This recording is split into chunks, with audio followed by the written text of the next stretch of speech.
열두띠생의 사계절 간단 구분법을 공부할게요.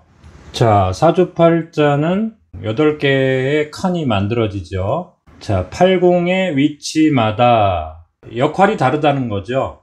자, 중요한 것은 태어난 해에 이 띠, 12띠가 만들어졌을 때 이 12띠의 이 겉틀이 태어난 시, 태어난 날, 태어난 달의 에너지를 여기에다 저장한다고 했죠. 뿌리라고 했어요. 뿌리.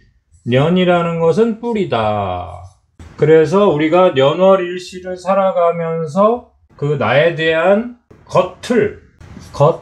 겉평가를 여기에 저장한다고 했어요. 2025년, 2026년 세운의 변화에서 볼 때는 띠를 중심으로 봐라. 그래서 삼합인지 방합인지 또 형충파해라고 하는 그 섞여서 나타나는 교합인지 이거에 따라서 이제 겉평가를 내려주면 되는 거죠. 물론 이제 세운의 기준점에 따라서 월, 일, 시에도 영향을 주지만 세운이 가장 크게 영향을 주는 것은 띠 중심으로 살펴봤을 때 가장 정확하다. 그리고 대운의 변화 속에서 내가 봄에 태어났다 하더라도 그것으로 끝나는 것이 아니라 이 태어난 달이 대운 속에서 다시 변한다고 했죠. 그리고 이 속에서 살아가는 일간과 월지와의 관계가 가장 중요하듯이 이 대운의 변화 속에서 일간의 판단력, 일간의 영향력이 확장이 되느냐, 축소가 되느냐, 그것에 따라서 일간이 결정을 해줘야 되죠. 축소해야 할 때 확장을 했다가는 시행착오를 또는 실패를 강력하게 겪겠죠. 그러한 변화에 대운이 영향을 주기 때문에 대운의 흐름을 살펴보는 것은 월의 변화를 살펴볼 수 있고요. 일간의 판단력의 모습, 방향점을 제시해 준다. 그렇죠? 대운의 흐름을 잘 판단을 하셔야 돼요. 타고난 사주 원판을 해석을 하는 것이 일단은 제일 중요하고요. 두 번째는 대운의 기준점이 어떻게 흘러가고 있는지를 보시고 세 번째는 세운의 흐름까지 보면 되겠죠. 자, 어렵지 않죠? 그러니까 사주 8글자에 각각의 기능이 다르기 때문에 자, 이렇게 정리를 할 수 있겠죠. 자기가 세상을 어떻게 보느냐, 그 다음에 자기가 자기만의 세상을 어떻게 만들어가느냐, 여기가 중요한 거죠.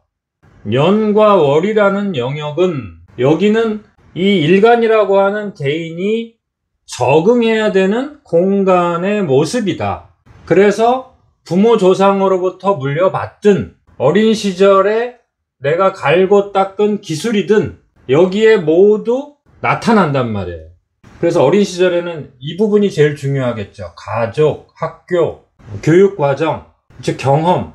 어떠한 경험을 통해서 나는 이쪽으로 가야 되겠다라고 하는 것이 정해지는 거기 때문에 성장 과정에서 그 사람의 관심사가 어느 분야로 갔는가, 그것에 따라서 다양하게 나타나는 거죠.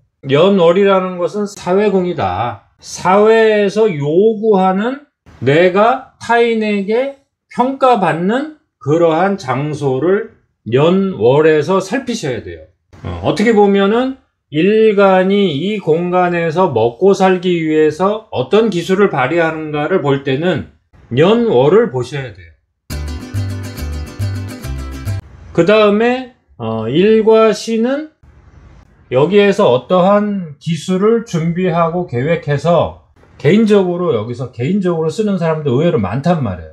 일과 시의 개인적인 기술의 그 준비 능력으로 년과 월을 이렇게 어떻게 바꿔가는지 자기가 스스로 만들어가서 남들이 눈치 못 채게 준비해서 세상에 확 펼쳐놓는 사람들이 있어요. 그 사람은 이제 퇴근 이후에 또 다른 사람이 안 보는 시간에 준비하는, 여기가 중요한 사람들이 있겠죠. 남들한테 보여지는, 사회에서 타인에게 평가받는 그 기술, 그거로 이제 평생 가는 사람이 있고, 사회궁에서 제대로 실력 발휘가 안 되다가 개인궁을 남모르게 준비해서 어느 시기가 됐을 때 탁 터트리는 사람이 있단 말이에요. 사주팔자가 참 재미있겠죠. 일단은 년월과 일시를 자꾸 나누어서 보셔야 돼요. 그래서 우리가 타인을 평가할 때는 일과 시를 모른다 하더라도 년과 월을 기준으로 평가를 한번 해보는 공부를 하셔야 돼요. 그래서 12띠가 몇 월 달에 태어났는가를 우선적으로 공부를 하셔야 돼요. 그러면 이 사람이 사회에서 먹고 사는 그 기술을 우리가 엿볼 수가 있는 거죠. 먹고 사는 기술, 이게 제일 중요한 건데 그 기준점을 공부하는 것은 대단히 중요하다.